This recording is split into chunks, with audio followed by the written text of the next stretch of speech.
तो आज हम लोग कुछ क्वेश्चंस के ऊपर जो हमने पढ़ा उसके ऊपर डिस्कस कर लेते हैं। क्वेश्चन नंबर 1 आपके सामने है, which of the following has highest ionization energy. Options हैं आपके सामने, PNaCl, B FONe and C NeHeAr।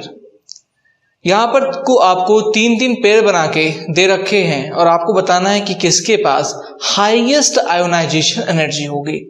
Highest ionization energy का मतलब क्या हो रहा है कि आयोनाइजेशन एनर्जी का मतलब ये होता है कि आपका जो शेल है यानी कि जो आपका ऑर्बिट है उसके लास्ट ऑर्बिट में से जो इलेक्ट्रॉन को निकालने के लिए एनर्जी खर्च करते हैं हम, वही एनर्जी जो है आयोनाइजेशन एनर्जी के नाम से जानी जाती है।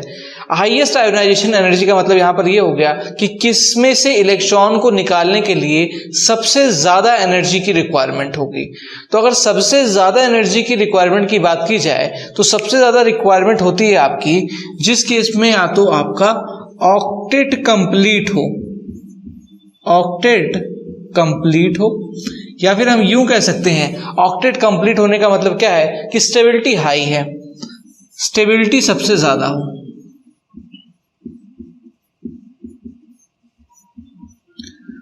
जिस केस में ऑक्टेट पूरा होगा उस केस में स्टेबिलिटी ज्यादा होगी, एंड स्टेबिलिटी ज्यादा होगी तो क्या होगा कि ज्यादा एनर्जी खर्च करनी पड़ेगी इलेक्ट्रॉन को निकालने के लिए।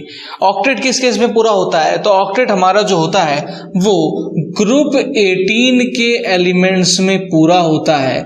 ग्रुप 18 यानी कि नोबल गैस जो ग्रुप होता है जिसको जीरो ग्रुप के नाम से भी जाना जाता है, वहां पर आपका ऑक्टेट पूरा होगा, उनकी स्टेबिलिटी ज्यादा होगी, उनके केस में आपको हाईएस्ट आयोनाइजेशन एनर्जी की वैल्यू देखने को मिलेगी।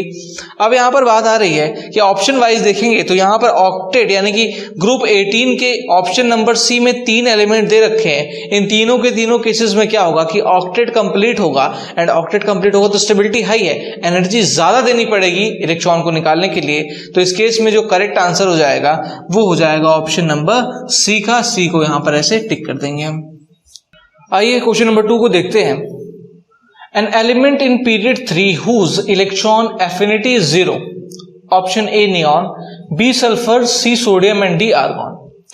अब इस क्वेश्चन में आपको बताना है कि एक ऐसा एलिमेंट जो कि पीरियड 3 का है जिसकी इलेक्ट्रॉन एफिनिटी 0 हो। इलेक्ट्रॉन एफिनिटी का क्या मतलब होता है? इलेक्ट्रॉन एफिनिटी वो एनर्जी होती है, मतलब बेसिकली ये क्या है, ये इलेक्ट्रॉन एफिनिटी मतलब होता है अट्रैक्शन, मतलब इलेक्ट्रॉन को अंदर अपने ऑर्बिट के लेने की क्षमता।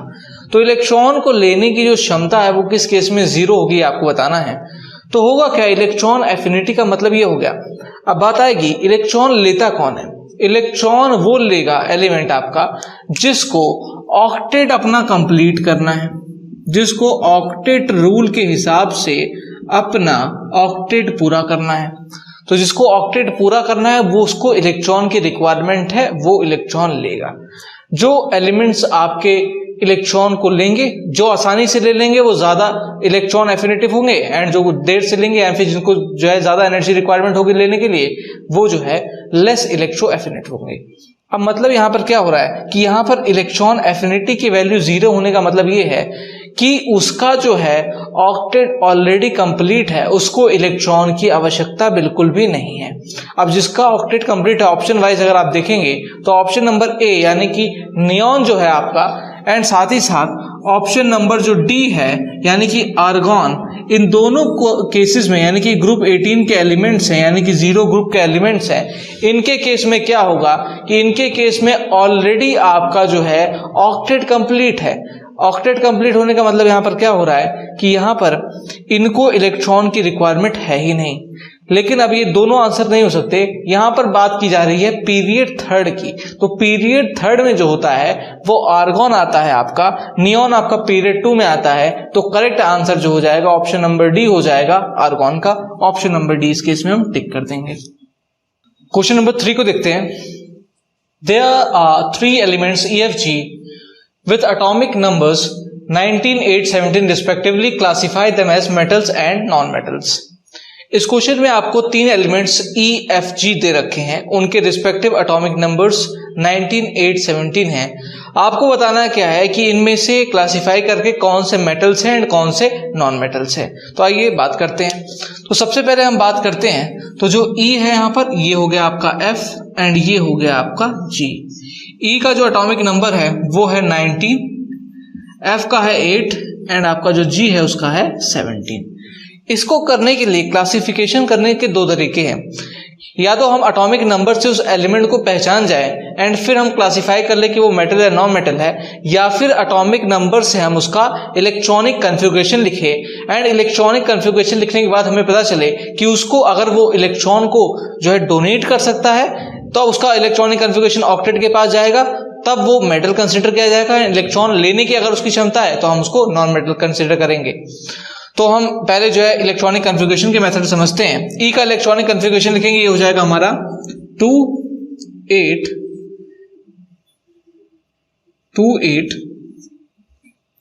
8 1। ये हो जाएगा इलेक्ट्रॉनिक कन्फिगरेशन आपका जो है 19 का 2881। आउटर मोस्ट शेल में एक इलेक्ट्रॉन है, एक इलेक्ट्रॉन को वो निकाल देगा, उसका ऑक्टेट पूरा हो जाएगा एंड जैसे ही उसका ऑक्टेट पूरा हो जाएगा वो हमारा जो है स्टेबल कंडीशन में चला जाएगा। तो ये जो है इलेक्ट्रॉन को डोनेट कर सकता है, तो आपका जो E हो जाएगा वो आपका मेटल हो जाएगा। एंड जो 19 हमारा जो एटॉमिक नंबर होता है वो होता है पोटेशियम का एटॉमिक नंबर, तो वो मेटल ही होता है, ग्रुप 1 का एलिमेंट है ये। F यानी कि 8 है, 8 का इलेक्ट्रॉनिक कन्फिगरेशन लिखेंगे तो ये हो जाएगा 2,6। 2 इलेक्ट्रॉन की रिक्वायरमेंट है, इसको 2 इलेक्ट्रॉन गेन ये करेगा तब इसका ऑक्टेट कंप्लीट होगा। इसका मतलब 2 इलेक्ट्रॉन्स को गेन करना है तो ये नॉन मेटल कंसिडर किया जाएगा। ये हो जाएगा आपका नॉन मेटल हो जाएगा। ये 8 जो होता है एटॉमिक नंबर, ये होता है ऑक्सीजन का एटॉमिक नंबर।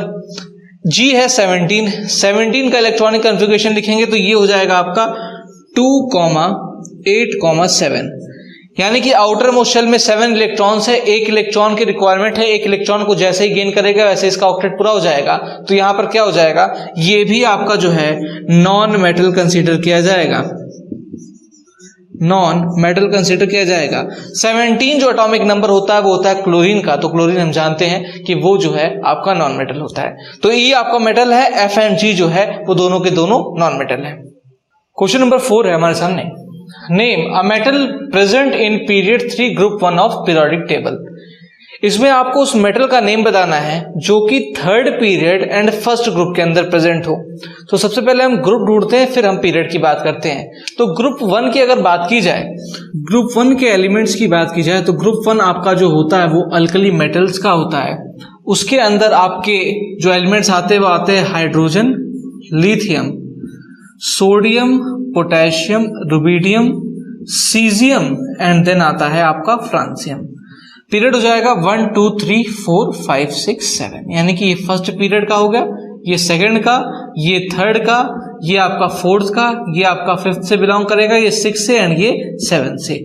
तो आपसे पूछ रहा है कि ग्रुप तो 1 हो एंड 3rd पीरियड के मेटल को बताना है, तो 3rd पीरियड का मेटल कौन सा है आपका, सोडियम है। तो मेटल क्या कौन सा हो जाएगा, इसका आंसर हो जाएगा सोडियम, आपका आंसर हो जाएगा सोडियम, जिसको हम रिप्रेजेंट करेंगे Na से। क्वेश्चन नंबर 5 को देखते हैं। Among the period 2 elements, the elements which have high electron affinity. Option है lithium, B carbon, C chlorine and D fluorine. इस क्वेश्चन में आपसे पूछ रहा है कि कौन सा वो पीरियड 2 का एलिमेंट है जिसके पास हाई इलेक्ट्रॉन एफिनिटी होगी, यानी कि इलेक्ट्रॉन को गेन करने की जो क्षमता है वो सबसे ज्यादा होगी, जो आसानी से इलेक्ट्रॉन को गेन कर सकता है। तो यहां पर बात हो रही है आपकी पीरियड 2 की। तो पीरियड 2 की अगर हम बात करें तो पीरियड 2 का जो एक्सटेंट होता है, पीरियड 2 हमारा जो है वो लिथियम से स्टार्ट होता है, लिथियम को Li से रिप्रेजेंट करते हैं, और एंड होता है नियॉन पर। तो लिथियम में इस ग्रुप 2 में कौन कौन से एलिमेंट आते हैं, तो होता है lithium, beryllium, boron, carbon, nitrogen, oxygen, fluorine and then last में आपका नियॉन। तो ये इस तरीके से हो जाता है आपका ग्रुप 2। होता क्या है कि अगर ट्रेंड को हम देखेंगे along the period electron affinity के ट्रेंड को, तो ये जो नियॉन है ये आपका नोबल गैस एलिमेंट है, इसमें इलेक्ट्रॉन गेन एंथैल्पी या फिर इलेक्ट्रॉन एफिनिटी की जो वैल्यू होती है वो 0 होती है। ये इलेक्ट्रॉन को गेन बिल्कुल नहीं करता, वैल्यू 0 हो जाती है। एंड फिर उसके बाद लेफ्ट से राइट जाने पर क्या होता है कि इलेक्ट्रॉन एफिनिटी की जो वैल्यू होती है वो इंक्रीज करती है, यानी कि जो सबसे ज्यादा वैल्यू हो जाएगी पीरियड 2 में वो हो जाएगी इलेक्ट्रॉन एफिनिटी की फ्लोरीन के केस में, यानी कि F के केस में। तो फ्लोरीन में सबसे ज्यादा हो जाएगी, इसलिए ऑप्शन नंबर इसमें डी हम टिक कर देंगे। क्वेश्चन नंबर 6 है, arrange the following in order of increasing radii A Cl minus and Cl and B Mg2 plus Mg and Mg positive. इसमें आपको इंक्रीजिंग रेडियाई में अरेंजमेंट करनी है, एक एक करके देखते हैं। फर्स्ट को पहले हम कंसीडर करते हैं Cl माइनस एंड Cl को। Cl माइनस एंड Cl में पूछा जाए कि किसकी रेडियस कम है किसकी ज्यादा है, तो होगा क्या कि Cl माइनस में एक इलेक्ट्रॉन जो हो रहा है वो बाहर से आके ऐड हो रहा है। इसकी वजह से क्या होगा कि हमारे नंबर ऑफ प्रोटॉन्स तो उतने ही हैं लेकिन नंबर ऑफ इलेक्ट्रॉन्स जो है बढ़ गए। अब होगा क्या, इसकी वजह से जो अट्रैक्टिव फोर्सेस हैं उनकी वैल्यू कम हो जाएगी एंड अट्रैक्टिव वैल्यू की फोर्सेस की वैल्यू कम होने की वजह से क्या होगा कि रेडियस इंक्रीज कर जाएगी। तो यहां पर क्या होगा कि Cl माइनस की जो रेडियस है वो ज्यादा होगी as compare to normal chlorine. अब B की बात करते हैं, तो B में हमको अरेंज करना है Mg2 पॉजिटिव फिर Mg एंड Mg पॉजिटिव को। अब इन तीनों में पूछा जाए कि किसकी रेडियस ज्यादा है किसकी कम है, तो हो क्या रहा है कि इस केस में आपका Mg जो है न्यूट्रल था, एक इलेक्ट्रॉन उसने जो है रिलीज किया तो वो Mg पॉजिटिव में बन गया। तो क्या हुआ कि नंबर ऑफ प्रोटॉन बढ़ गया as compare to number of electrons, तो अट्रैक्टिव फोर्सेस इंक्रीज हो गई तो रेडियस थोड़ी सी छोटी हो गई। Mg2 प्लस में क्या होगा कि आपके नंबर ऑफ प्रोटॉन्स और बढ़ गए एंड नंबर ऑफ इलेक्ट्रॉन्स कम हो गए, तो अट्रैक्टिव फोर्सेस और बढ़ गई, तो यहां पर रेडियस कम हो गई। इससे हम ये ट्रेंड बना सकते हैं कि जितना ज्यादा पॉजिटिव चार्ज होगा उतनी छोटी रेडियस होगी, एंड ऊपर वाले से हम ये ट्रेंड बना सकते हैं कि नेगेटिव चार्ज जितना ज्यादा होगा उतनी ज्यादा जो है रेडियस होगी। तो यहां पर क्या हो जाएगा, इसमें सबसे ज्यादा रेडियस हमारी हो जाएगी नॉर्मल की यानी कि Mg की, फिर हमारा जो है एक इलेक्ट्रॉन निकालने के बाद Mg पॉजिटिव बनना है, फिर उसकी रेडियस हो जाएगी, अट्रैक्टिव फोर्सेस थोड़ी सी बढ़ी एंड सबसे ज्यादा अट्रैक्टिव फोर्सेस Mg2 प्लस में हो जाएगी, तो इसकी रेडियस सबसे कम हो जाएगी। तो पहले वाले में ये ट्रेंड होगा एंड दूसरे वाले में ये अरेंजमेंट हो जाएगा।